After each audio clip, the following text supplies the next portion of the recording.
Halo semua, selamat datang di Not Media. Yazi di sini dan inilah Not Media. Oke, di sini gua akan masuk ke episode pertama tentang MBG ya. Di sini gua akan ngasih episode KMBG, kejadian makanan bergizi gratis. Gini. Sebetulnya konten ini tuh gue buat karena background pendidikan gue sebagai seorang SGZ atau sebagai seorang nutrisionis atau sebagai seorang ahli gizi. Di sini gue terpanggil untuk membuat konten dan mengulas beberapa kejadian-kejadian yang viral, kejadian yang sangat mengganggu pikiran gue sebagai seorang ahli gizi. Di sini gue mendapatkan salah satu berita di salah satu kanal media bahwa gunakan makanan sisa MBG untuk pakan ikan. Peternak ini tak sangka ikannya mati sekolam. Gini, gue gak habis pikir atau memang gue ngerasa bahwa perspektif gue maksud gue gini. Perspektif gue ngelihat bahwa si peternak ini tuh gak akan menyangka bahwa sisa dari MBG ini tuh bakal berdampak buruk atau bakal menyebabkan kematian terhadap peternakannya atau perikanannya. Gue gak tahu sedetail apa tentang sisa makanan MBG ini tuh. Nungguin ya. Sisa makanan MBG ini tuh dia didapatkan murah atau gratis. Nah, gua gak tahu.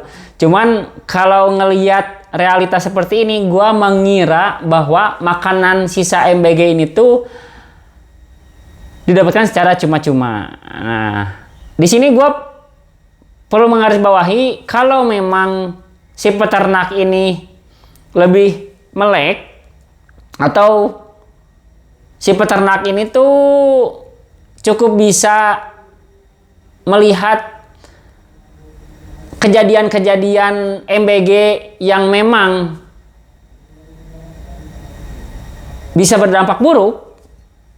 Enggak semua berdampak buruk, tapi ada salah satu yang berdampak buruk terhadap manusia. Contohnya keracunan lah.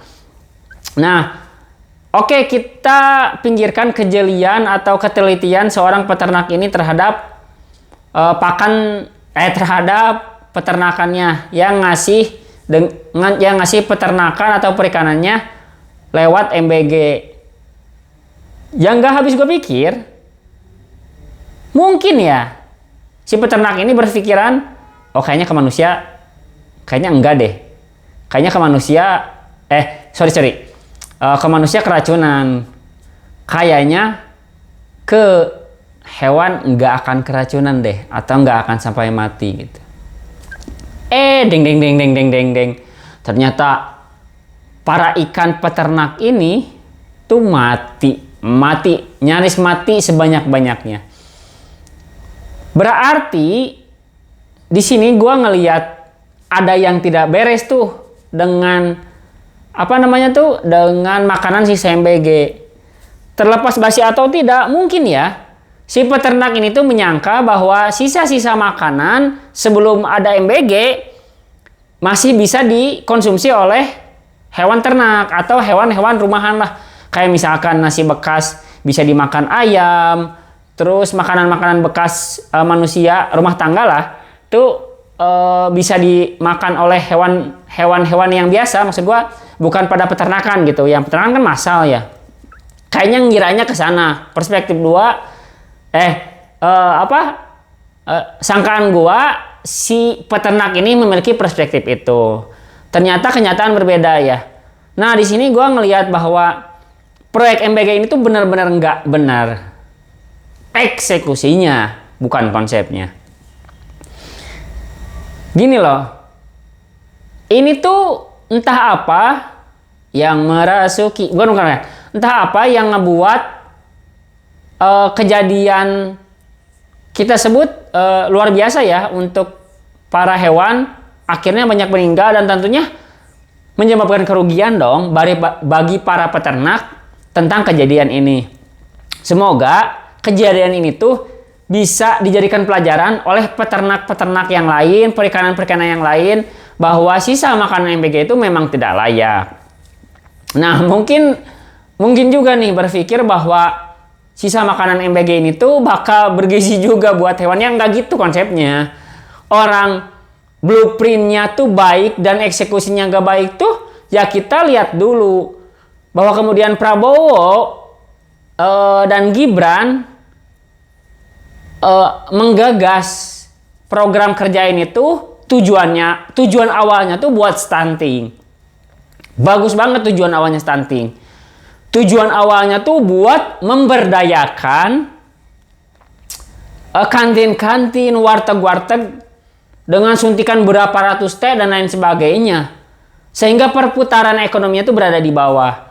Tapi kenyataannya yang gua dapatkan di lapangan, kebanyakan program ini tuh yang muter di kalangan-kalangan yang memiliki dapur SPPG, yang memiliki akses kepada pemerintah, yang memiliki beberapa keistimewaan atau privilege yang justru berbeda atau berseberangan dengan apa yang Gibran sampaikan.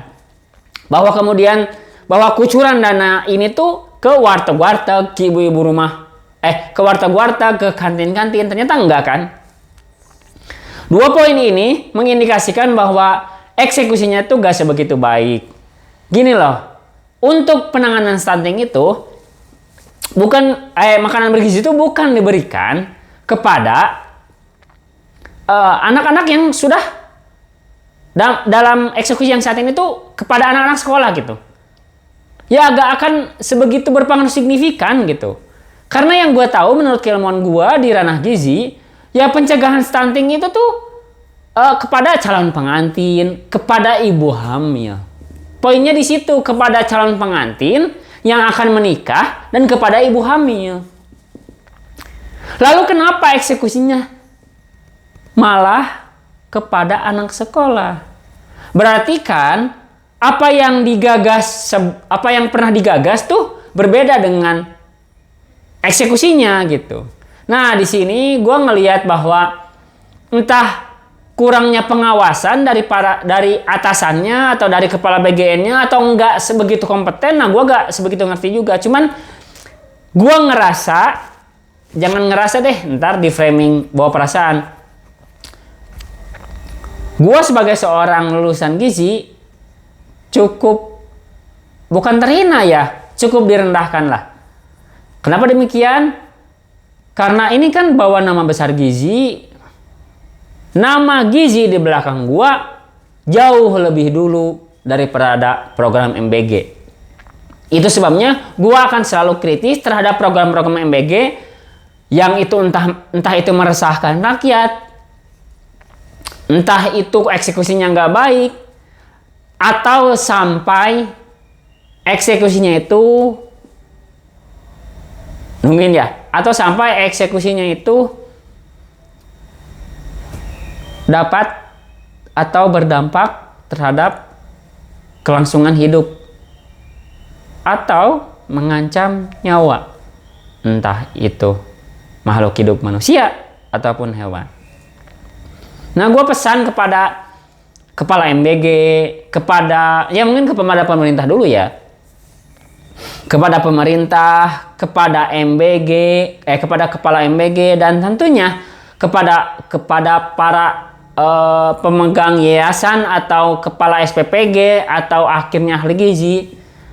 Tolong lebih banyak dialog, lebih banyak berkomunikasi, lebih banyak kolaborasi untuk bisa bagaimana eksekusi program ini tuh berjalan baik.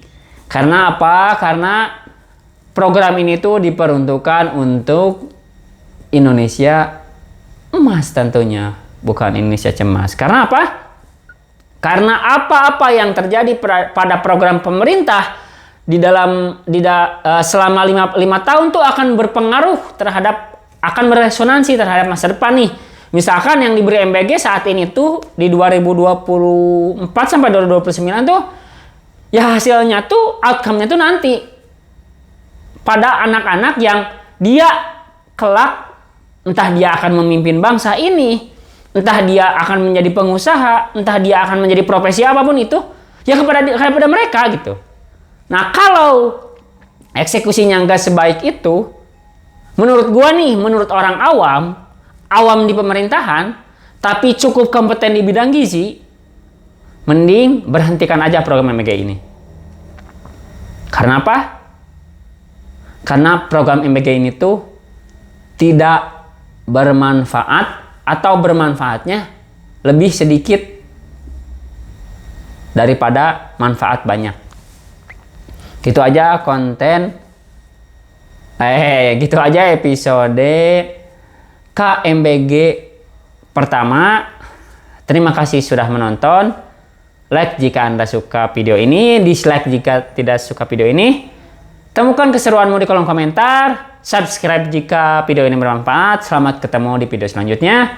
Yazi di sini dan inilah Not Media. Dadah.